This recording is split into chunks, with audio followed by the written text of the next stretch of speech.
Spoštovani novinarji, oprostite za zamudo, imeli smo ponovno krizen sestanek, ker v UKC Maribor je res krizna situacija. Stvari se odvijajo v nam neželeni smeri, predvsem pri polnjenju bolnišnice s COVID bolniki, in tisto, kar nas posebej skrbi, da vse ostale dejavnosti dejansko se počasi ustavljajo. To smo ponovno predebatirali na kriznem sestanku, izdelali natančno časovnico, kadrovske normative, prostore, in zato bi jaz prosil spoštovane sodelavce, da tudi javnosti predstavijo stvari, kako bojo potekale v UKC Maribor. Z mojega zornega kota je pa situacija res alarmantna in žal, vkolikor se bo nadaljevalo s tem trendom, bo resno ogroženo zdravljenje ne-covid bolnikov. Pa prosim strokovnega direktorja ali pa dr. Strdinova bo začela. Ja, lepo pozdravljeni, Alenka Strdin Košir je moje ime, jaz sem vodja COVID intenzivne v UKC Maribor. Danes zjutraj smo imeli v COVID intenzivni 36 bolnikov, trenutno zagotavljamo 38 postelj z možnostjo povečanja, ko bo direktiva iz Ministrstva za zdravje do 44. Zdaj bolniki so se, moram reči, struktura bolnikov se je malo spremenila od tega, kar smo bili v drugem valu navajeni. Gre za precej mlajše bolnike, starosti nekje od 35 do 65 let. Še vedno je okrog 80 do 85% bolnikov, ki pristanejo v COVID intenzivni terapiji, necepljenih. Vidimo tudi nekaj cepljenih, ampak poteki pri njih so vseeno blažji, krajše so mehanične ventilacije, niso nujno potrebne intubacije, ampak jih uspemo ohranjati budne.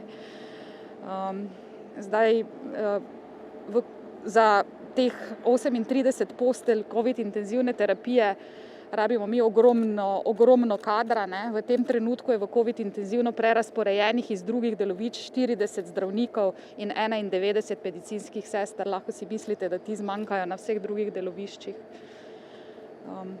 Toliko mogoče z moje strani, če še imate kako vprašanje. Koliko v bistvu pa še je, zdaj ste rekli do 44, ampak kje je maksimum? Glejte, zdaj nekako, če govorimo o stroki, je do 44 to, kar lahko z tem kadrom trenutno zmoremo in zagotovimo. Mi imamo pripravljeno nadalje še eno lokacijo, vendar naslednja lokacija, ki bi jo mogli odpirati, pomeni predvsem rečenje kadra, kar pomeni, da bo za te bolnike skrbel kader, ki ni nujno usposobljen ali pa sploh ni usposobljen za delo v intenzivni terapiji, tako sestrski kot zdravniški. Postelje bomo zagotovili, tudi ventilatorje bomo nekako zagotovili, problem pa je, da enostavno usposobljenega kadra pa nimamo več od kod vzeti.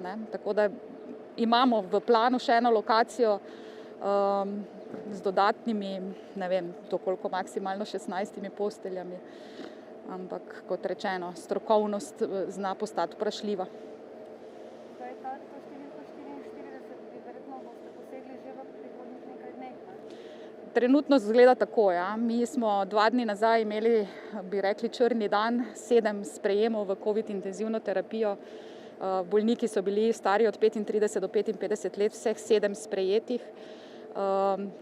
Prirast je približno 2 do 3 bolnike na dan, tako da pričakujemo, da bomo v roku enega tedna te kapacitete zapolnili, ja.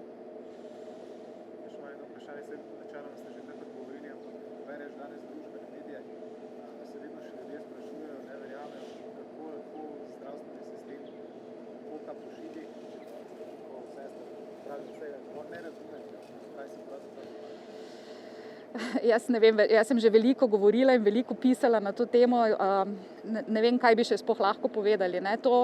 Ljudje v zdravstvenem sistemu ni presežka zdravnikov in sester bilo nikoli. Tako da vse zdravnike, ki smo jih zdaj uporabljamo za zdravljenje COVID bolnikov, smo v bistvu mogli od nekod odvzeti. Ti ljudje normalno opravljajo neko drugo delo, anestezirajo, operirajo, zdravijo akutne kardiološke bolnike in ti bolniki so zdaj brez ustrezne oskrbe ali za slabšo oskrbo zaradi tega.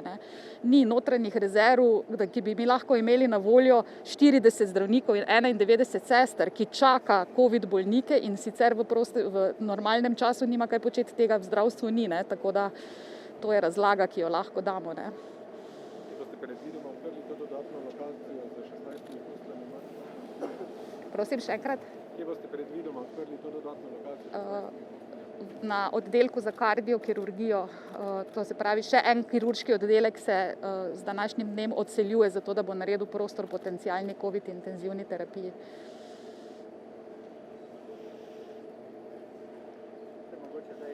Ja.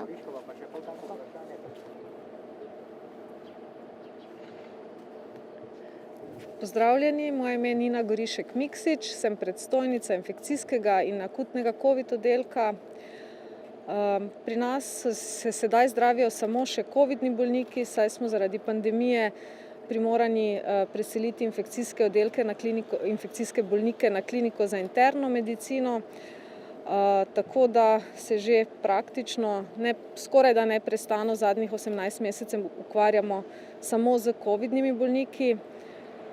Stanje se je izrazito poslabšalo v zadnjih 2 tednih, zlasti pa ta vikend, ko smo bili priča velikemu povečanju števila bolnikov, ki so potrebovali in še potrebujejo bolnišnično obravnavo, in bojimo se, da bo ta trend še naraščal.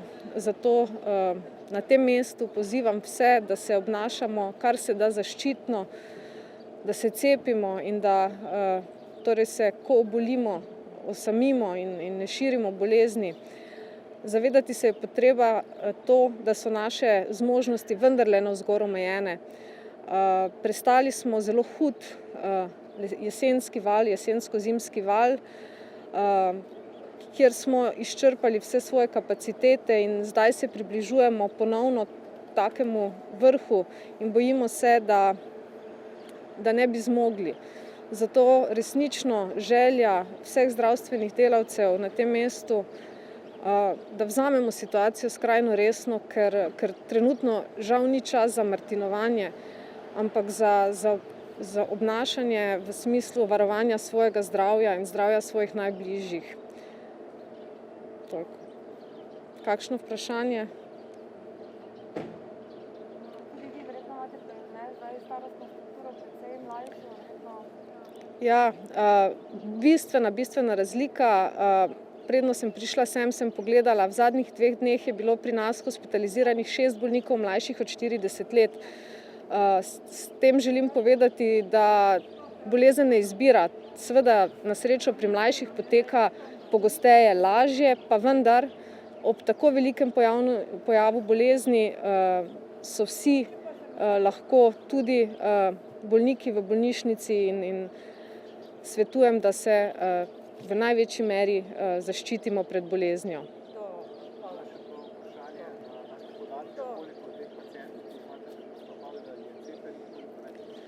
Ja, to vprašanje se seveda pogosto pojavlja in zahteva mogoče par stavkov več v odgovoru. Približno malo manj kot tretjina bolnikov, ki je trenutno hospitalizirana na akutnem oddelku, je cepljenih. Pa vendar, delež cepljenih narašča. Od začetka septembra, ko je bilo takšnih bolnikov 10%, je sedaj teh bolnikov 30%. Razlag je več. Vsekakor vemo, da zaščita s cepljenjem pri starostnikih nekoliko upade in tudi po 6 mesecih se priporoča poživitveni odmerek, zlasti za starejše, torej nekako za starejše od 50 let. To je en del razlage. Drugi del razlage pa je seveda ta, da ko je velik delež populacije že izpostavljen virusu, se seveda virus žal pojavi tudi pri cepljenih. Ne smemo pa pozabiti, da je cepljeni bolnik 6 do 10krat bolj zaščiten pred samo okužbo in seveda mnogo bolj zaščiten, tudi če se okuži pred hospitalizacijo in kasneje pred težjim potekom. Tako da tudi, če pogledamo dnevno število novo okuženih, je nekje 1/3 cepljenih.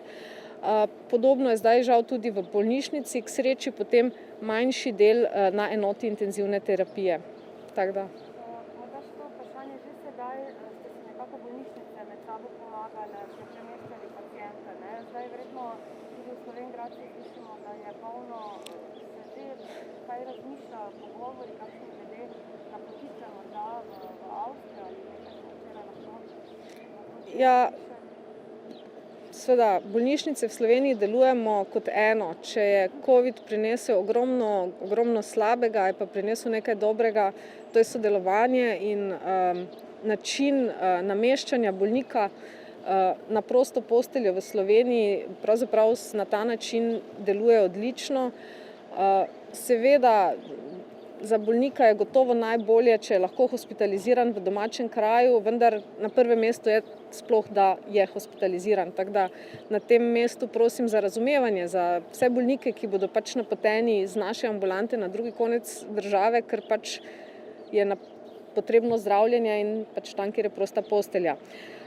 Trenutno, kar se tiče akutnih, torej neintenzivnih postelj, imamo v Sloveniji še načrt, do kakšne mere lahko povečujemo kapacitete, vendar se bojimo, da bodo tudi te kapacitete hitro polne.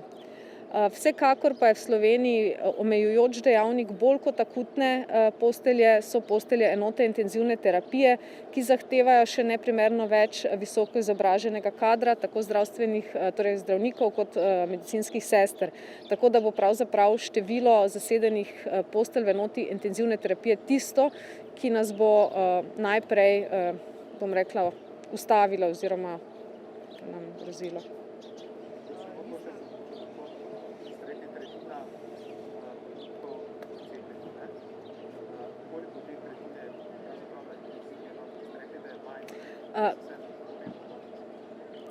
Zdaj za danes bi pravzaprav mogla pogledati, mislim, da je 18% za Slovenijo podatek, da je okrog 18% bolnikov v enoti intenzivne terapije cepljenih. Pa se naš oddelek, naša bolnišnica kar drži, ne vem. Morda vodite kakšno statistiko, katera cepiva so tista, Ja. Zdaj, narobe bi bilo razumeti to, da je tretjina cepljenih v bolnišnici, da je to neučinkovitost cepljenja. Seveda, cepljenje ni 100% učinkovito in na tej populaciji, kakršno imamo tukaj, ni možno računati učinkovitosti cepljenja. V Sloveniji pa vemo, da je bilo, lahko se pogleda na straneh NIJZ-ja, največ porabljenega cepiva pravzaprav Pfizer-BioNTechovega, mnogo manj Moderninega in pač AstraZeneca več, ne. Tako da ta procent se nekako se vodi ta evidenca, ampak se odraža približno tako, kot je bilo porabljenega cepiva, tako je tudi pri hospitaliziranih, tako da ne morem reči, da zdaj pa smo ugotovili na podlagi naših bolnikov, da pa eno cepivo ni v redu. Ne, vsa cepiva so v redu. Res pa je, da se pri vektorskih cepivih nekako zdaj kaže, da se svetuje tretji odmerek, še mogoče prej kot pri mRNK cepivih, ne. To je pa zdaj ravno nedavno tudi priporočilo, ki velja. Hvala.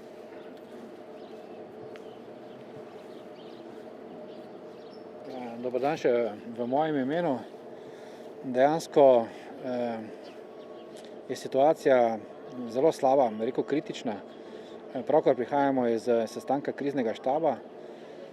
Jaz sam sem obiskal danes še krizni sestanek klinike za kirurgijo, kjer lahko poročam to, da je elektiva, skratka elektivna dejavnost v okviru klinike za kirurgijo skoraj povsem ali pa povsem ukinjena. Namreč operacijske dvorane, ki so na razpolago zaradi pomanjkanja anesteziologov, so na voljo samo za urgentne primere, skratka poškodbe in pa tumorsko dejavnost, skratka kirurgijo, ki je povezana z karcinomi. Skoraj povsem pa je ostala dejavnost. Zdravniki so v veliki stiski, ker ne morejo poskrbeti za svoje paciente. Seveda še v dosti večji stiski pa so pacienti. Vso razumevanje se strani UKC-ja z vsemi pacienti, ki so se zdaj prenaročeni. Upamo, da bomo to uspeli sanirati v najkrajšem možnem času.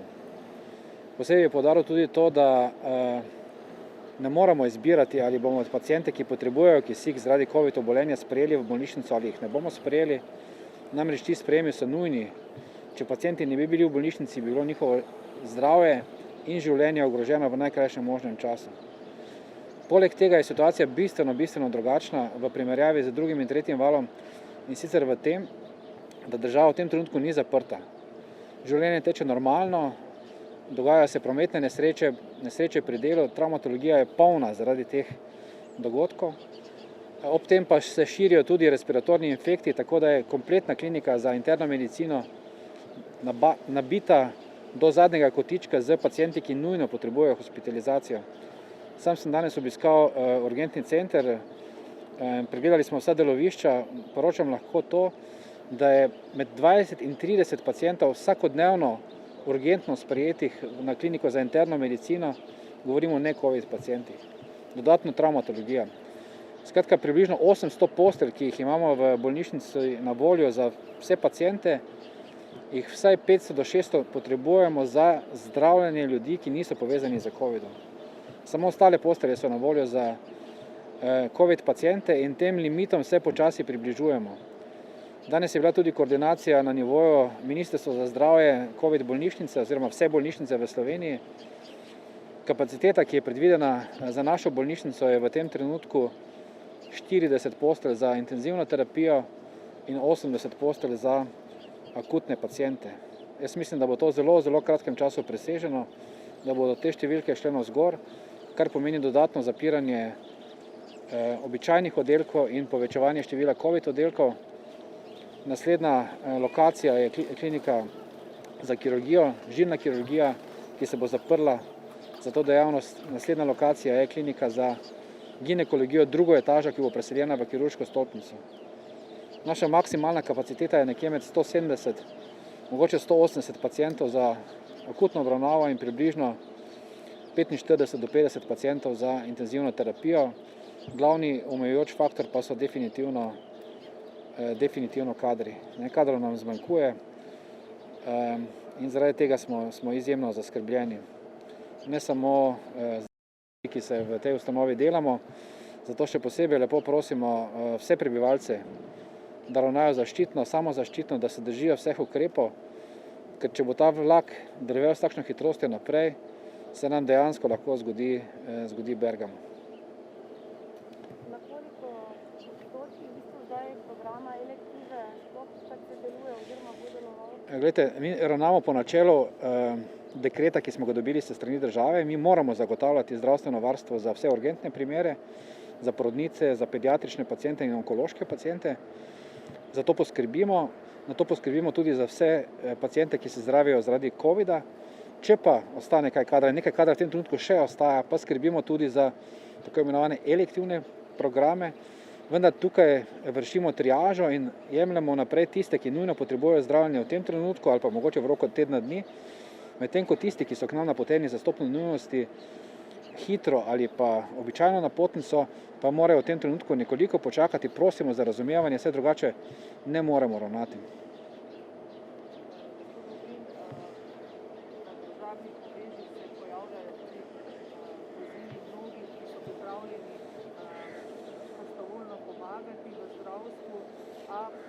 Pridejo takih, recimo tudi v ustanovi če kdo kako? Da, v tem trenutku resno razmišljamo tudi o tem. V prvi fazi bomo aktivirali študente medicine in zdravstvene nege, ki so že v drugem in tretjem valu odlično pomagali in brez njih pravzaprav tega ne bi zmogli.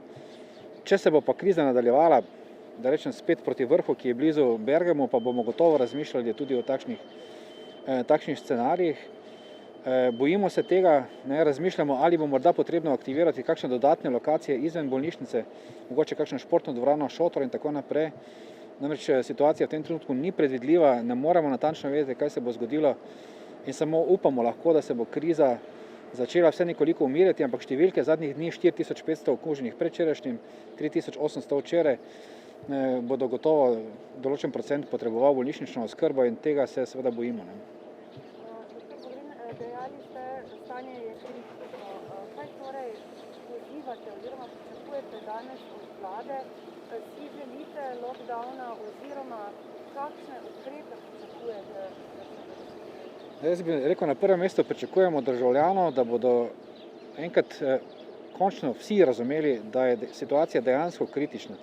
Da ne gre samo za to, ali bomo zdravili covid paciente, ampak gre tudi za to, ali bodo tisti, ki potrebujejo zdravljenje in ki niso covid pacienti, lahko do tega zdravljenja prišli. Ne govorim zdaj o elektivnih pacientih, ampak govorim tudi o tistih, ki bodo morda potrebovali urgentno terapijo in pa intenzivno terapijo v nekem trenutku.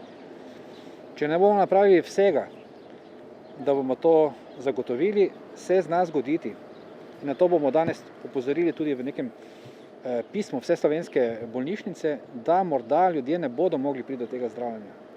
Skratka, upoštevati vse napotke in v nekem trenutku, če bo potrebno, govorim osebnega stališča ali pa stališča naše ustanove, bo potrebno resno razmišljati tudi o omejitvah v javnem življenju. Da. Torej, mislite, da bi bilo Če ne bo druge možnosti, mislim, da je to izhod v sili, ki bo nujno potreben v nekem trenutku. lockdown?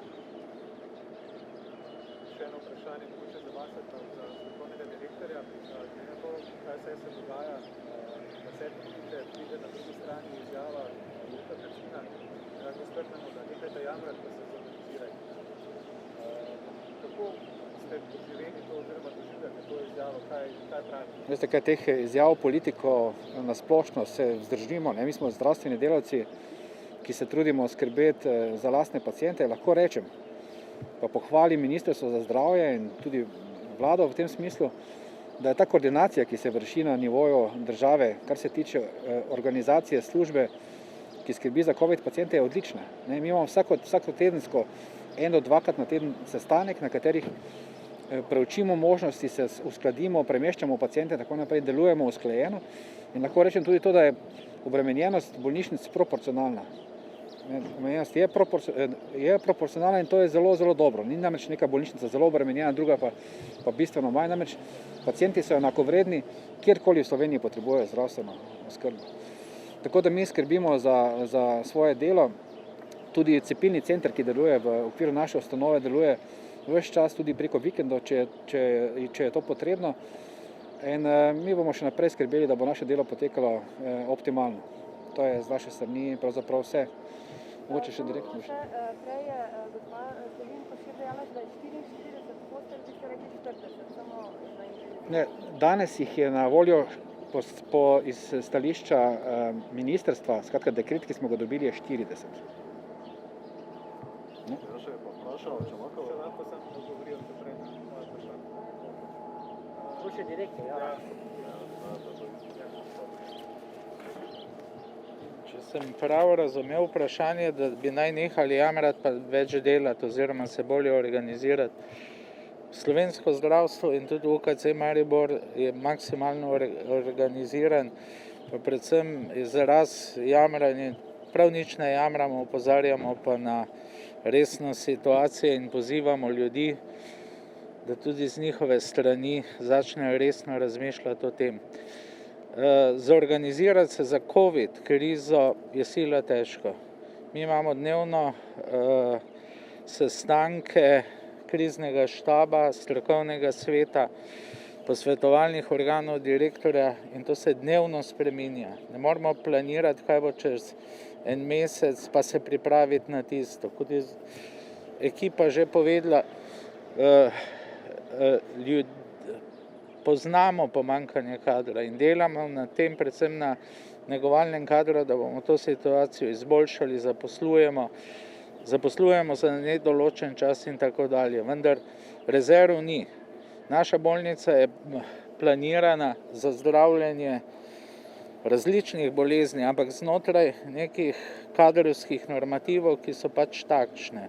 In ko pride en tak plaz, eno tako resno stanje, kot je sedaj v tej fazi COVID, seveda na to ne moremo biti pripravljeni. In res smo organizirani, res se trudimo in pa mislim, da za vse bolnike dobro poskrbimo. Apel današnjega novinarskega in pa tudi sestanka je to, da ne bomo zmogli. Ne bomo zmogli in se neke stvari bojo ustavile. Eno od ukrepov, ki smo jih izvedli današnji dan, ponovno odpiramo cepilni center, morda je že kdo od kolegov to omenil, preko vikenda.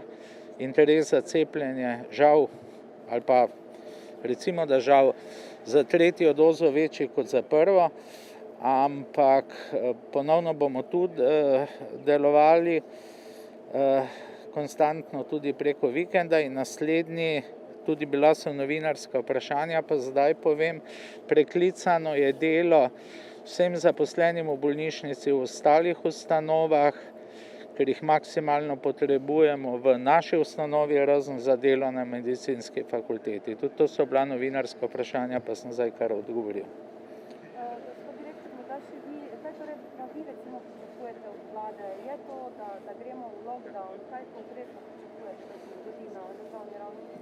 Mi smo opozorili na naše vprašanje, na to politično vprašanje se jaz ne bom opredelil, želimo pa, da se maksimalno upoštevajo navodila tudi strani Ministrstva za zdravje in tako dalje, in v lockdownu se jaz ne morem opredeliti, ali je v redu ali ne, to so službe, ki o tem razmišljajo. Mi zgolj opozarjamo na resnost naše situacije, verjamem pa, da in vlada in ministrstvo premorejo sigurno dovolj razuma, da bodo se odločili tako, da bo za slovensko zdravstvo najbolje. Če imate mogoče kakšno pričakovanje od države še za povečanje kapacitet, nekatere države gradijo neke mobilne bolnišnice, potem so vojaške bolnišnice, drugo leto epidemije že zdravstveni sistem bil vmes kar prilagojen za novo val. Mi bomo vsekakor stvar bistveno bolje obvladali in se z bolje prostorsko pričakali take nenapovedane infekcijske ali pa epidemiološke strese, kot so sedaj, ko bomo zgradili novo infekcijsko stavbo, ki je resno v planu, in pričakujemo, da bo kot ena naših prioritet tudi zelo kmalu, v nekaj letih zgrajena. V vmesnem času na današnjem kriznem sestanku govorili smo o pomanjkanju prostorov, deloma pomanjkanju prostorov tudi v UKC. Seveda imamo izdelane plane, tudi vkolikor se najbolj črni scenarij zgodi, še dodatni prilivi, ki jih bolnišnica ne bo zmogla, je aktivacija ali šotorskih zmožnosti, ali se preseliti v kakšne hale in tako dalje. Tudi na tem področju potekajo aktivnosti in dogovori z ustreznimi službami. Torej, dejansko se nam lahko zgodi scenarij, to ste vi povedali, kako blizu je ta scenarij, da bi morali izbirati, kdo bo sprejeti bolnišnico, kdo ne, ali Nikakor se ne želimo takega scenarija. Naše osnovno poslanstvo, sam sem tudi zdravnik, je zdraviti vse bolnike. In kolikor pride do takega scenarija, je seveda potem kompleten zlom zdravstva in tega si noben ne želi. Mi bomo maksimalno se potrudili, vse naredili, da do tega ne bo prišlo, ampak zdaj smo pri tistem drugem delu, na kar opozarjamo iz tega mesta, tudi z vlade, tudi z ministrstva, že mesece ljudje, potrebno je upoštevati neka navodila. To, kar se zdaj dogaja, je posledica tega, da številni nasveti, številna priporočila strani posameznikov ali pa kar velikih skupin v slovenskem prostoru niso bila upoštevana. Tega si ne želimo, da bi se morali med tem odločati, kdo je za zdravljenje in kdo ni, in srčno si želim, da do tega pa ne bi prišlo.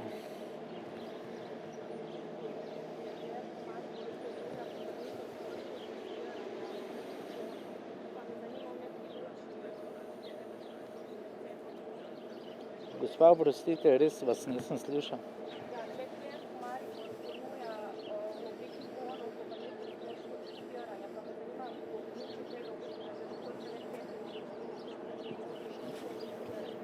To pa ne vem, Janez Leclerc ponuja bone, ne poznamo tega.